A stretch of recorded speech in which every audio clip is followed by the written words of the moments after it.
Okay. Good evening.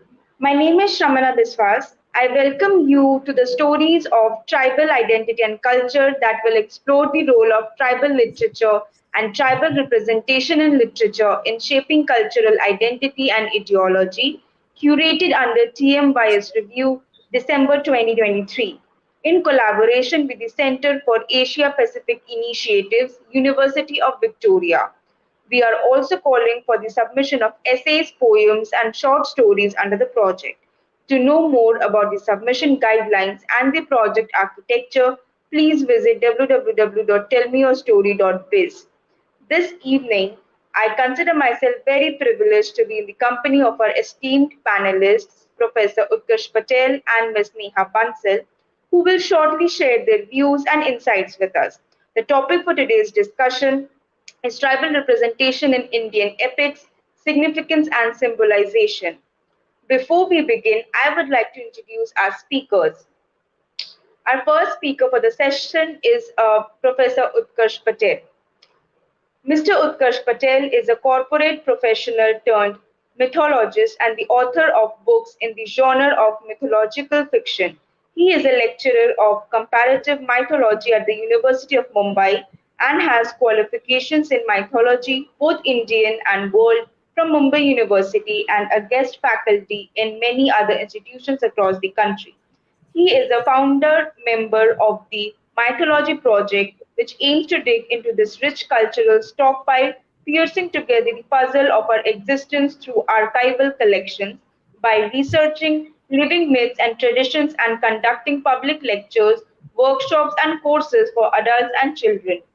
Mr. Patel regularly conducts workshops uh, on various mythologies of the world like Greek, Mesopotamian and Norse, besides workshops on the epics of India, namely Ramayana and its myriad versions.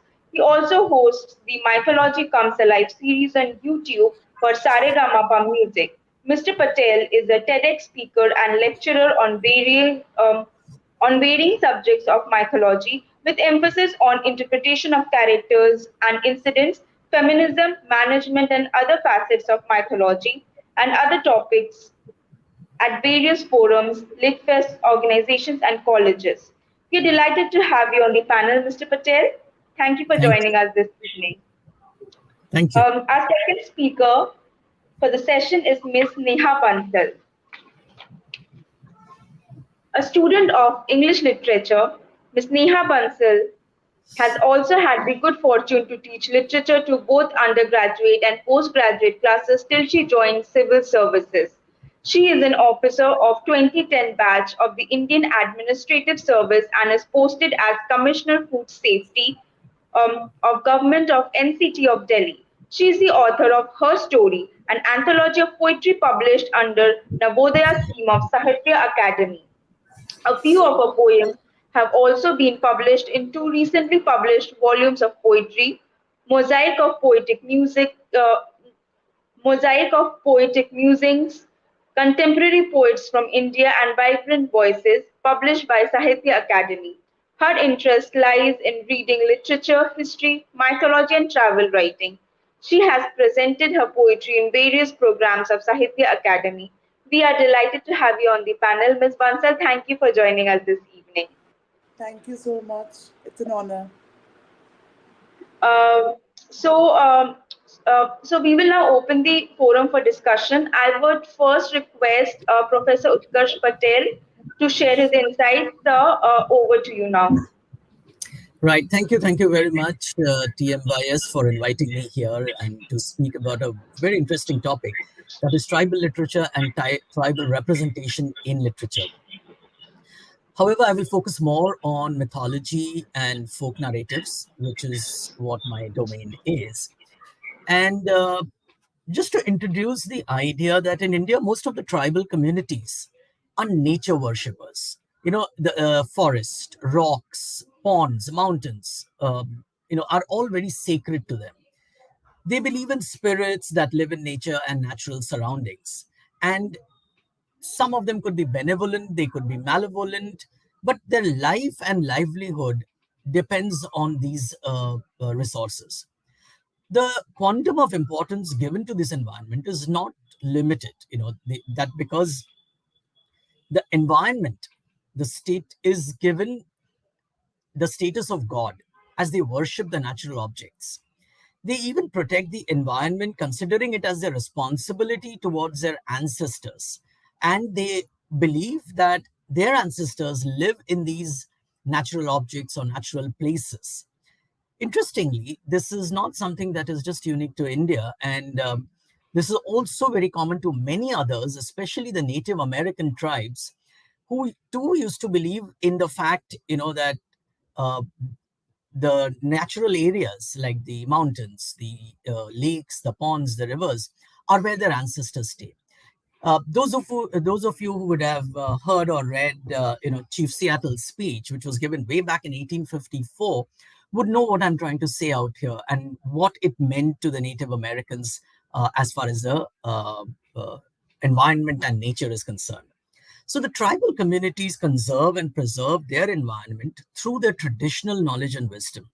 This knowledge has been accumulated over a period of time, rather I would say over generations, and also a lot of it is through observation and transmission through generations. India is, of course, diverse, varied cultural and ecological landscape is embedded in this rich traditional wisdom.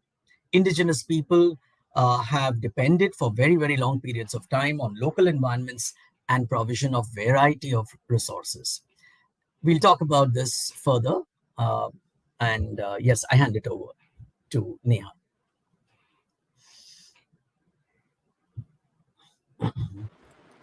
With your permission, Professor Patel, I would like to present a poem which I Yeah, wrote, and it has been published in the my first ever anthology, and uh, it is about Hidimba.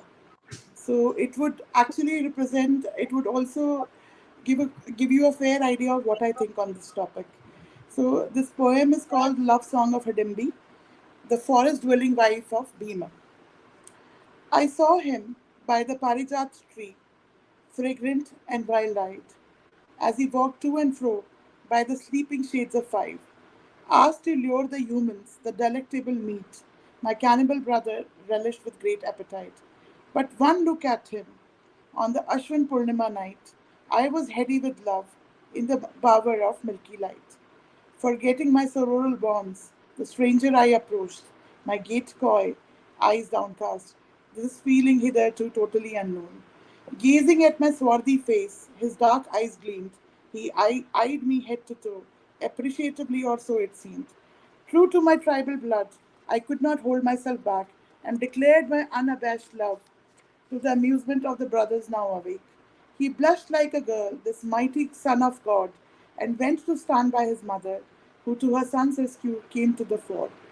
With a legal bearing, this fair woman asked me my name, to what lineage I belonged, and what was my claim to fame. I was irritated by her scrutiny, her gaze mocking my non Aryan blood, and I could see her cold, condescending eyes, but his gentle smile warmed me up. I am the princess of Vana. Hidimbi is my name, sister to the mighty king Hidimb, whose bravery will put most men to shame. We ride tigers, tame elephants, and hunt humans for meat, but will forego my cannibalistic ways, O mother, if your customs so insist. Before Kunti could open her mouth, I saw Bhim quickly move. He fought with my mighty sibling, my loyalties torn asunder. Betraying my flesh and blood, I prayed for the man I had just met. And as my brother lay dying, a single tear was shed. Was this the brother you boasted about? Who had sent you? Look, I have killed him with my bare hands. How Bhima taunted me. But Kunti intervened this time, the most unexpected ally. She chided her beloved son and hugged me tightly. Oh, daughter, thanks for warning us. You may return to your tribe. My son here will escort you to your home's safety. I looked at him entreatingly as he walked with me, silent now but with a tender gaze. His face changed totally. No more fierceness of battle, no more the sardonic gleam. He clasped my hand in his large ones and confessed his love for me. By the river in the grotto, We bowed our heads in the family shrine. Outside in the dawn's honeyed light, he vowed to be forever mine. My modest hut with Ashoka scarlet flowers gave us the conjugal bliss. We heard the cooing of doves, my fragrant body entwined with his. My beloved told me of their travails, about their Lakshagraha flight, running from their scheming kin, denied their legitimate right. Kunti came searching for him with her mighty sons. Arjun with his bow ready to rescue his Dada from the cannibals. We welcomed with folded hands, my lord and I, and as the queen of this verdant forest, gave asylum to the mother of five. Thus the Kshatriyas settled with us, with royal sophistication at bay. But at least they were safe here. My mother in law mulled each day. A year of unadulterated joy this was. The forester loved their guests. And when little Ghatotkaч arrived, to everyone's shared delight. He had big almond eyes on the full moon face. The stoic grandma also beamed, singing lullaby with great tenderness. Wearing the tribal feathers, the 10-month-old moon-faced baby was fed with the first morsel, as per the traditions of the Raj family. Why then? Bhima looked so sad as he came to me that night. His favorite Maua untouched. He just held me tight. The following day, they were to leave, the mother and the brothers five, and clearly the tribal mother-son duo did not belong to the Hastinapur's high life. I wasn't the Kshatriya queen who would be so admired. My dusky looks and curly mobs would jeopardize all that was desired. The five were a unit, like a closed fist, and like a self-effacing wife, I must not resist. Wails of Ghatotkaч, my silent sobs, and the wetness of Bhima's red eyes. None could move the steel and determination, and minutes by minutes, hope dies. And then they left us on the cold Amavasya night, as my husband gave us one last glance in the earthen lamp's flickering light. Thank you. So here, I'm sorry, I think we need to move on, but I can discuss this poem, or I just want to talk about the otherness of Hidimba. The Mahabharata. I feel that Mahabharata has been very unkind to its marginalized characters. This is the woman who sacrificed everything for this mother son. I mean, this mother and her five sons. She has even given her son and grandson to the Kurukshetra war, and yet we don't talk about it. And sometimes when Bhima is teased about her, I mean, like there are a lot of references even in the TV serial version of Mahabharata, and they talk about Hidimba in a very, very condescending and a very derogatory manner, that she was a tribal woman, a swarthy woman. So it is basically, she is in my poem, she is also seeing herself from that typical Aryan gaze. So for me, this is a woman who's doubly colonized under the thumb of her brother, as well as she has to follow the modes of the Aryan society, because somewhere she's linked. And then she's also sacrificing everything, and yet her sacrifice means nothing to most of the people. So this is what my idea of this tribal characters is, as far as Mahabharata is concerned. Thank you. No, that's quite an interesting observation, and so true too. If you see, you're absolutely right about how some of these characters have been treated. I completely agree with you on that. Right. Thank you so much, ma'am, for sharing your poem with us. It was really wonderful, and thank you so much for the analysis also that you told us at the end of the poem. Thank you, ma'am. So, we will now move on to the question and answer session. So my first question is to Professor Utkarsh Patel. Sir, how do tribal characters in Indian epics or myths depict their modern status as in their present or existing status of being marginalized or deprived? It's interesting how the tribals face a lot of displacement and isolation and are treated as backward, which is quite ironical. The word for the tribals is Adivasi. Adivasi in modern times has come to connote as backward, but that's not what Adivasi means. Adivasi means the first inhabitants, the indigenous inhabitants, and see how we have changed that original word of indigenous inhabitants to backward. And this we often find is reflected in their myths also. They have come to internalize this treatment given to them, and that is visible in their in their myths. This isolation from the mainstream, often being deprived of their own land, and often being neglected by the powers that be, is something that we find in their myths. Let me give an example here. The Gonds of Central India, the Gond community, tribal community of Central India, they believe that their god Mahadev, which who obviously is a form of Shiva, did not love them. Did not love them. Why? Because they were dark and they were too many. Now, this is as per the myth that goes there. His bias was towards the high castes. Very clearly, the distinction is being seen as the tribals and the non-tribals. Here, the word used is high caste. And so, Mahadev, since he doesn't love them, he buries them in a ditch just to get rid of them. There is somebody else who comes and bails them out and tells them that, look, if you really need to get their favor, you need to learn music and dance. So you will always find that the Gond community believes a lot in music and dance, which they believe have been taught to them to appease Mahadev. Another interesting version is about, once again, the ill treatment of the Gonds in the hands of Mahadev, who believes he doesn't like them because they are numerous and they are all dark babies. So he gets so irritated with them, he throws them in the river. They swim, they still manage to swim, and they come out.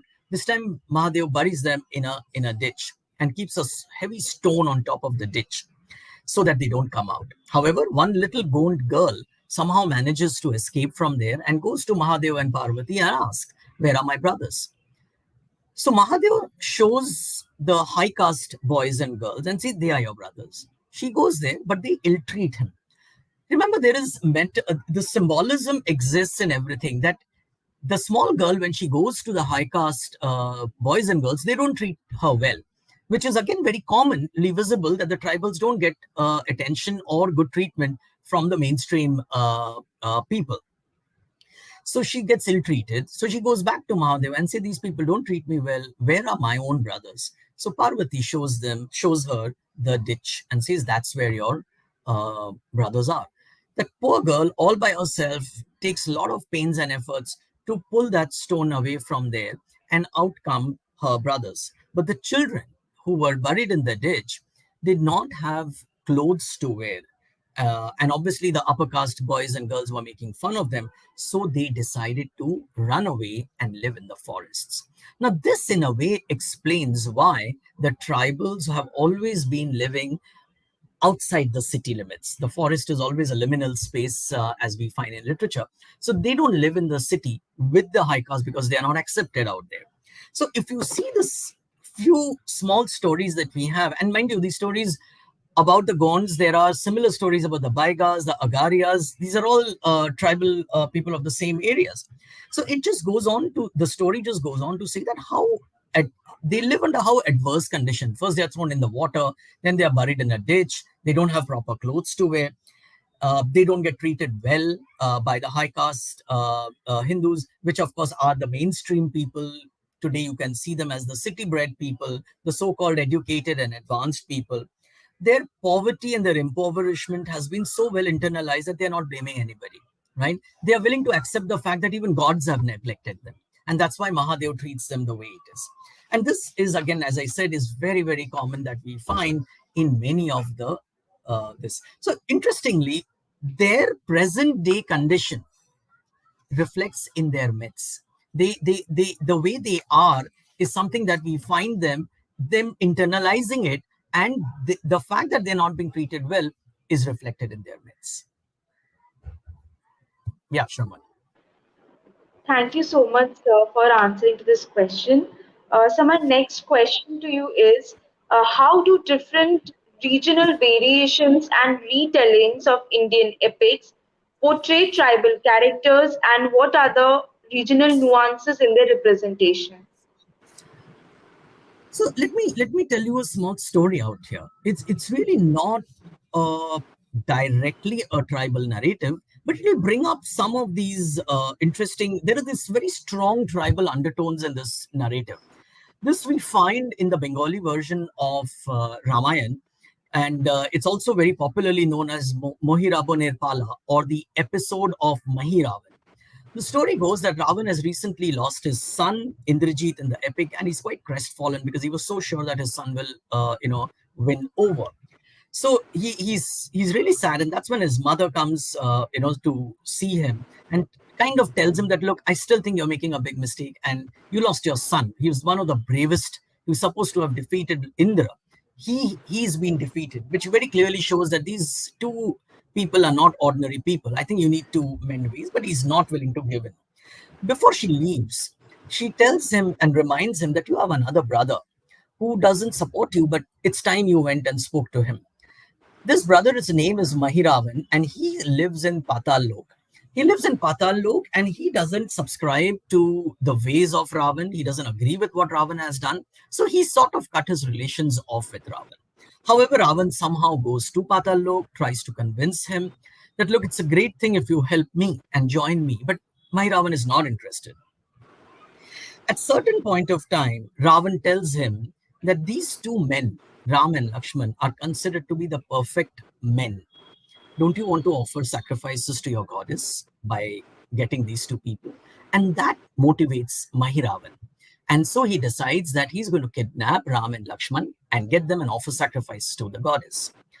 As soon as he joins, there is a new vigor and new life in Ravan's army, and obviously the news reaches, and Vibhishan, who's by now joined Ram's army, is really worried. He's worried because Mahiravan has this unique skill of taking any form that he wants to.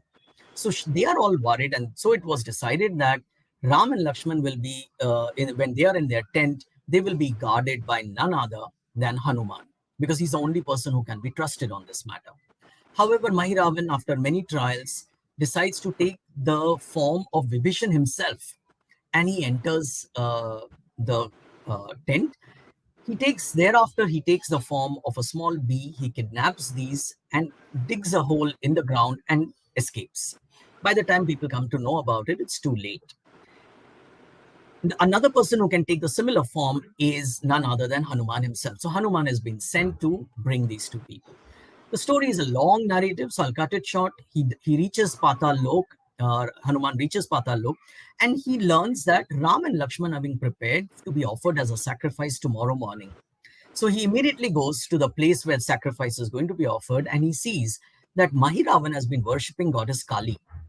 And tomorrow morning, these two will be offered as sacrifice. So he goes and approaches goddess Kali, and he says, is it fair that you're going to take sacrifices of these two people? So goddess Kali says, actually, I'm not interested. I would rather have the blood of Mahiravan, because he's doing a wrong thing here. So they hatch a plan. Next day morning, when when Mahiravan comes, Ram has been given a ritual bath, and he tells Ram to put his head on the altar. Ram, as discussed and as it was planned, Ram says, I've been a Kshatriya all my life, and I don't know how to bow my head. Please show it to me. And Mahiravan gets irritated at that moment, and he puts his head at the altar. And that's when Hanuman, who's been hiding behind the idol of Kali, comes and beheads Mahiravan. But the story doesn't end there. Mahiravan's wife, who was pregnant and due any moment, learns about it, and she decides to join the battle. And she joins the battle, but in the battle, there's a lot of violence that happens, which is something that we don't find in any of the mainstream Ramayana. In the battle, during the battle, Hanuman kicks Mahiravan's wife in the stomach, in the belly, and Mahiravan's wife delivers the baby on the spot. But this is not an ordinary baby. This is Mahiravan's baby. The baby at that stage starts fighting in the battle, but the baby is not being cleaned. The baby is full of mucus, blood, and all that. So somehow Hanuman is unable to catch hold of the baby, and the baby is really a formidable force. That's when Hanuman finds an idea, and he takes a bit of mud and dust and throws it on that baby, and then catches hold of the baby and smashes the baby on the stone. The battle is quite gory. The battle is quite, how do I put it? It doesn't quite make sense many a times if you know the very sanitized Ramayana that we know. And thereafter, he brings Ram and Lakshman back and the story's fine. Now, if you see this narrative, it has very, very strong folk narratives to it. And a lot of people believe that probably this was a folk tale which existed in its form, which has got absorbed into the mainstream Ramayana in the eastern region. See the whole motive of sacrifice, human sacrifice, never seen in any of our epics. This is a very folk, or should I say, a tribal motive. Also, the sacrificer getting sacrificed is also a very common folk narrative. So, and see the violence and gore. In the entire Ramayan, we've never heard any major, how should I say, transgressions of war, like we've heard in, let's say, Mahabharata. There are many transgressions, but in Ramayan, we haven't heard too many of them. So, when you listen to this narrative, you really find that this is very, very different and doesn't belong. But a lot of scholars believe that this could have been included from a tribal lore or a folk tale which has got absorbed. So when you listen to these kind of narratives, you will find that there are these tribal nuances which exist in our mainstream narratives also. And mind you, this is a very important Bengali version written by Kritibash around the 14th century, if I'm not mistaken. So in the mainstream narrative itself, we have this very, very strong regional nuance of the what should I say, of a very important character. But if you see, it's very different from the mainstream Hanuman that you and I know of. So yes, in many of these epics, you will find these kind of narratives or these kind of tribal nuances or folk nuances entering into the mainstream. Thank you so much, sir, for this excellent answer and the anecdote that you told us. It was really I good. love the story. I love the Thank story. you. Thank you so much. Thank you. So, my third question to you is how do Indian epics portray the relationship between tribal communities and the natural environment? And what implications does this have for environmental conservation efforts? See, the tribal populations of India are known for conserving the environment much more than what the so-called educated mainstream people actually do. And their traditional belief and practices, I won't get into all of them, but let me give you three very important ways of looking at how they have been conserving things. And these three are known as totems, taboos, and sacred groves. Totems, very briefly, are an aspect of a religious belief centered around the worshipping or veneration or sort of respecting objects which are animals or birds or plants. So when you see a Ramayana and you hear about a Hanuman or a Jamban or a Jatayu, very clearly, it indicates that these were these totemic tribes, who respected these sort of animals. Yes, Valmiki's represented them as animals, but practically, if you look at it, they could just be totemic tribes who worshipped or who looked up to these creatures. So that's why, in Ramayana, they're also called Vanar. Vanar, we very loosely use them as monkeys, but Vanar also mean one nars, the nars or the men or the humans of the forests. So often we find this kind of totemic, not just in animals, we even find them in plants. For example, tulsi, a medicinal plant, is always seen as very, very important in certain communities. Taboo, the other aspect, is a vehement prohibition of an action which is based on a belief or a behavior.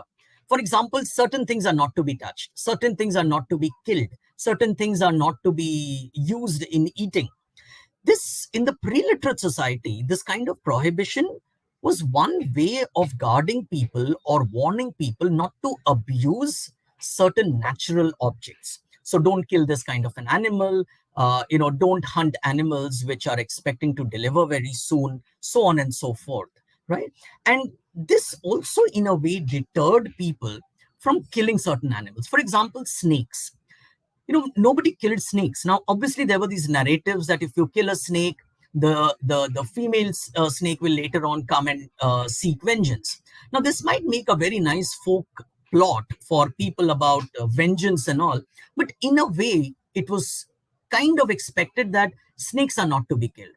Snakes are not to be killed because world over, let me assure you, world over, snakes have been very, very important creatures. They are fertility symbols. And from a scientific perspective, the farmers venerate the snakes because these are the creatures who get rid of the rodents from their fields. So to that extent, snakes have been very, very important. So here is a nice way of telling people, don't kill the snake, right? Because the female snake will come and take a vengeance. Even in Mahabharata, we find that snakes, the Nagas, that's how we see the snakes, have been a formidable force. We have hardly seen anybody killing a snake. We have seen them making alliances with the Nagas because they were very, very strong forces. Even in the narrative, the explanation goes in that sense. And finally, the whole concept of sacred groves. Sacred groves are areas which could be plants, which could be small areas, it could be ponds, it could even be a small part of a mountain, which were considered sacred. And probably because of the ecological or biodiversity that existed in that area, whereby you don't malign that space, don't dirty that space, don't mess around with that space. Let me give you an interesting example here. The Khasi tribe of Meghalaya, for example, are known to manage their local environment through the traditional belief. And many of the hills they have protected and by the Khasis today, and from the very basics of the worship of nature.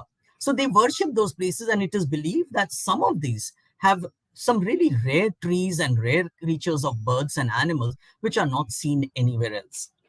And finally, let me give an interesting example. In the Dunagiri village of Nanda Devi, which is now known as Nanda Devi Biosphere Reserve in Uttarakhand state, tribal people of the Bhotia community, they have a very ancient practice of conserving their medicinal plants, which they have been, sort of taking care of for centuries. And they have a very strong religious belief that if an outsider comes and steals it, then there will be a problem which their village will have to endure. They nurture this belief, and that is why it is believed that when Lord Hanuman came to the village and uprooted the medicinal plants, because he needed the Sanjeevani booty and he didn't find the right one, so he picked up an entire part of the mountain and he went back. It is believed that people was, after the medicinal plants were taken away without permission, that village is supposed to have suffered some kind of a epidemic for which they had no cure. And to this day, even today, it is believed that this region, in the Dunagiri, they do not worship Hanuman, to the extent that when they read their Ramayana, they even eliminate those parts where Hanuman is playing a role. So you see how important conservation of these areas, the sacred groves, has been for people of this area. So this is how the tribal, the Indian epics have shown how areas have been conserved by these people. And classic example I gave of totem, taboos, and of course sacred groves. Thank you so much, sir. Uh, so I would now like to move on to Miss Bansal. Uh, Ma'am, the first question to you is, what symbolic roles do tribal characters play in Indian epics, and what do these representations signify in the context of power dynamics and social structures?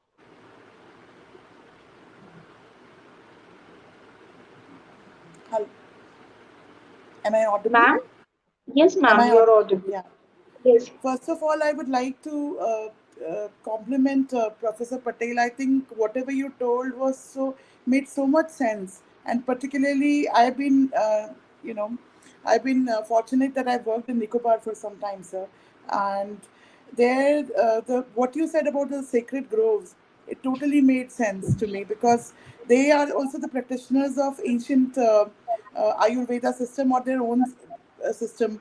I would True. rather call, and they were also very protective about that system because we try to tell them that let us catalog it, let us catalog these medicinal plants because and they so much so they had a plant based oil which they said that also removes any ghosts and all from the surroundings. Of course, for more physical ailments also they had all sorts of things including losing weight. So I was after that. concoction, but they would not tell me. So that was just what I was thinking when you were telling me about the story. Very, very interesting story, sir, about the Thank you. Dunagiri village, and also the Goans story I really like. Thank you so much. Coming back to your question, Shravana, I would like to say that first of all, I've already talked about the otherness and the being the outsider. But if you look at Mahabharata or Ramayana, the tribals are the part of someone else's story. They are marginalized. They are not in the center. So one is outsider, and there are only certain attributes they appear. For example, if you talk about Guha the Kevat, his loyalty towards Ram, or you talk about Shrabri, she is also so determined to meet Ram and feed him. Also, if you look at Eklavya, his martial qualities are visible, and also the quality of sacrifice in the form of Guru Dakshina. So only certain qualities are visible. They're never the mainstream if you look at it. Also, they're considered exotic, as Sir has already talked about Vanar, who is actually the Vanar or the totemic tribes, Jamvad. Probably they were totemic tribes, but they were considered so exotic that they were also named as Rakshas.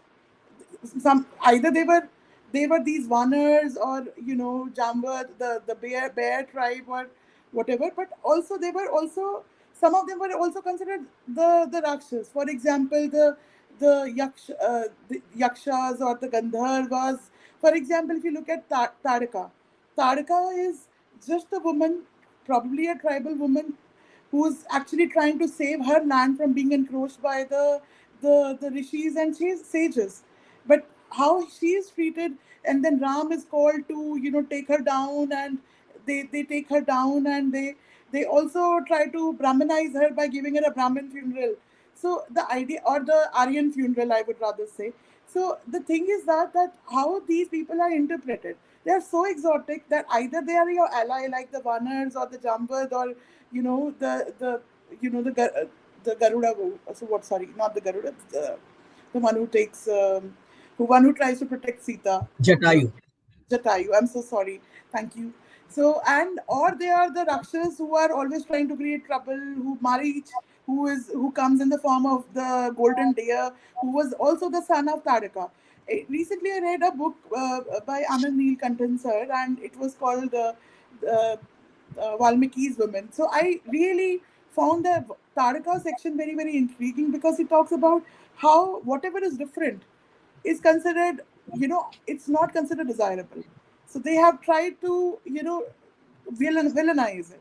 Hmm. So either you are somebody who is loyal like Guha, Shrubbery, or loyal like Hanuman, or you are like the Rakshas. So that is what disturbs me about it. Also, nature harmony, sir has already talked about the concept of sacrifice, and sacrifice should come from them. It is always if you look at it, the sacrifice comes from Eklavya, sacrifice comes from Hidimba, sacrifice comes from Shabari in a way, no, and then Jatayu. Then all these people, they had to be, and the other Rakshas, they had to be put away, because obviously they were not matching. Then Shrupnakha would not ideally, because she's considered of a Brahmin origin, but at the same time she was again the other. So the chopping of her nose and lopping of her breast, or whatever it is, in various interpretations of Ramayana, is something which is very disturbing, because here is a woman who is probably looking for for some love. Your idea of love may be very different from the idea of love of another community. In certain communities, it is love is very free. It is considered freer than this patriarchal system of our making. So that is what I think about this. Thank you so much. Thank you so much, ma'am. Ma'am, my next question to you is what are the gender dynamics within tribal communities as depicted in Indian epics, and how do these representations intersect with broader gender norms in Indian society? Regarding this, I think one, I already mentioned that I feel that the women are doubly colonized, because they have to fight the race as well as the the gender wars. But at the same time, if you look at the examples of Hidimba, Shrubbery, Taraka, they were freer. They had far more freedom to move around. In case of Hidimbi, she was still under the rule of her brother, and she is quite happy when he's ridden off. She gets rid of him. But at the same time, uh, was there?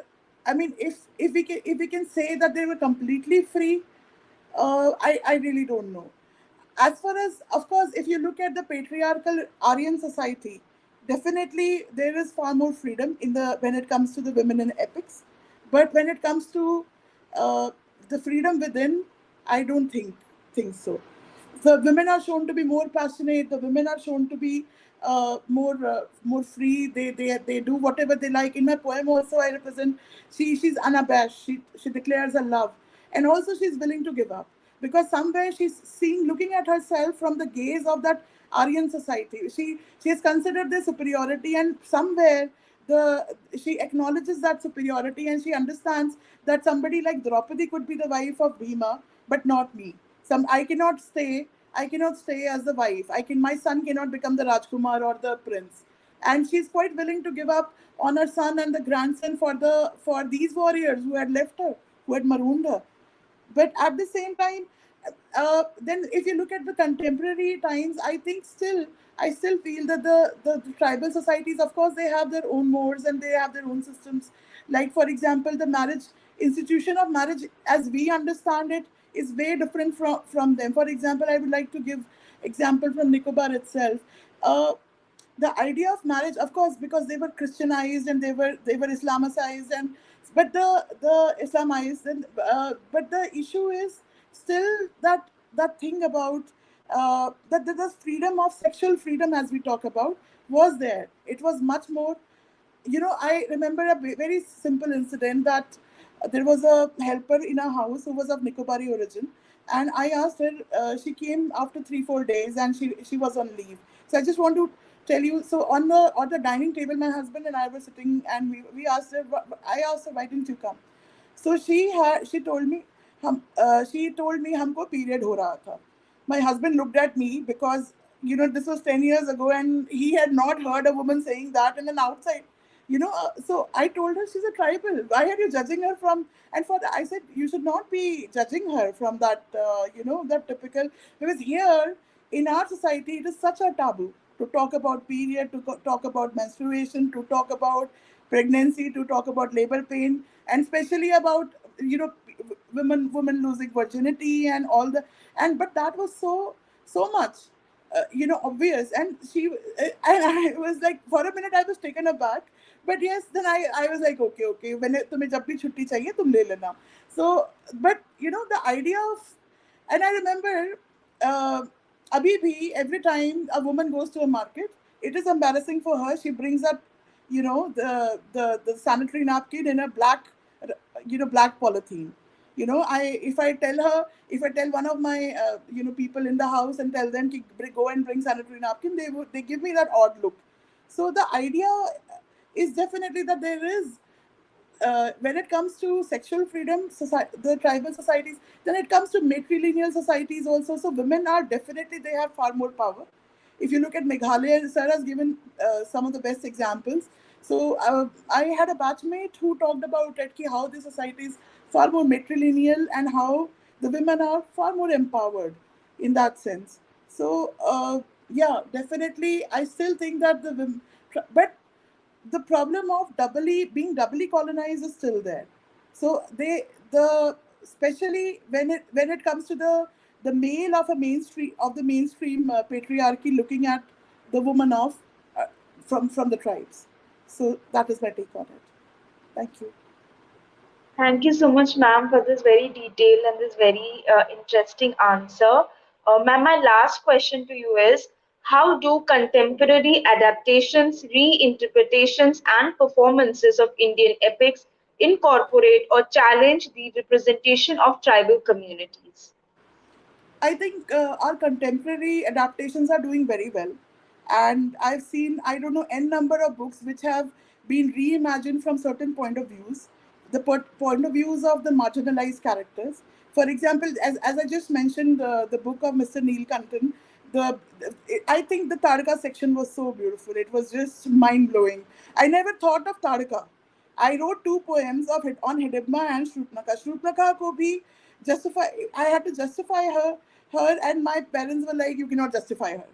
So, but then Taraka, when I read Taraka, I realized that Taraka is nothing but a tribal woman who is only, who's only trying to save her space.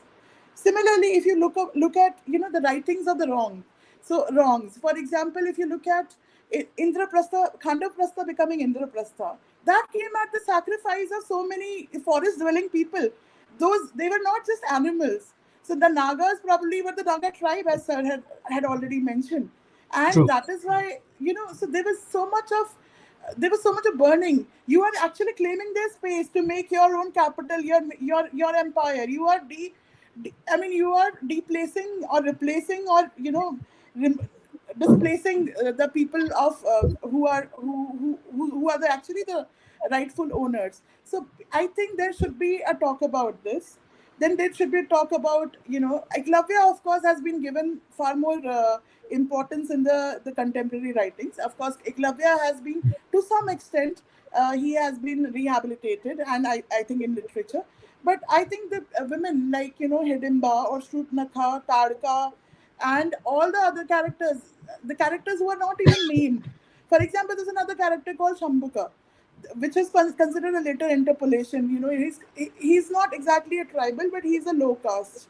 So he is supposed to be. He was supposed. He is one. It is in the Uttarakhand, and they say that it is a later interpolation. So what the story goes like is that after Rama was ruling Ayodhya, he gets to hear that there is a Shudra, or a, I don't know, a low caste person who is doing tapas which he's not supposed to do. So Ram goes and kills him. I don't know how much this, but this goes on to tell how there is certain, these characters are not even given their agency. They are not even, and everybody praises because Rama did his dharam. We should not be judging, of course, the old books as per the today's timing, but at the same time, it is very, very important to give voices to those who have been silenced till now, and that is what these contemporary adaptations are doing, and I think they are very, very important. Of course, also there's, as sir was telling, that other tellings also, which are regional tellings, which should be mainstreamed. People are too much, I think, उन्होंने इतना उसको देखा है, रामायण महाभारत को, TV serials उनके हिसाब से वही टीवी सीरियल्स जो हैं, they are the actual Ramayana Mahabharata, and the Tulsidas and the Valmiki Ramayana, of course. But they are not aware of, say, Kamban Ramayana, or the one which sir mentioned, because it is very, very important to know about these folk tales also, and so that we understand story in its entirety. And also, yeah, that's it. I would like to talk about this. Thank you. Thank you so much. So we actually have a question from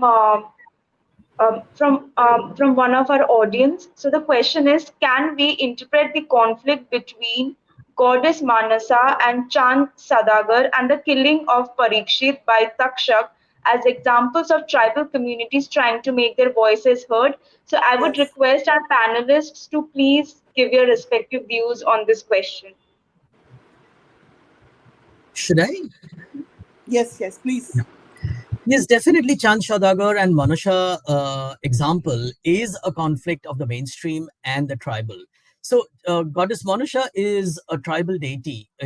She's the goddess of the Sundarban area, and Chand Shadagar is somebody who only worships Lord Shiva. So there is a very strong, conflict between Chand Shadagar, who's not willing to give any importance to Manusha. And Manusha seeks vengeance because she makes sure that one by one everybody starts believing in her, including the shepherds and just about everybody, except Chand Shadagar, who was very clear that if I'm worshipping Lord Shiva, I don't need to worship anybody else. However, there is also a version which says that goddess Manusha was, a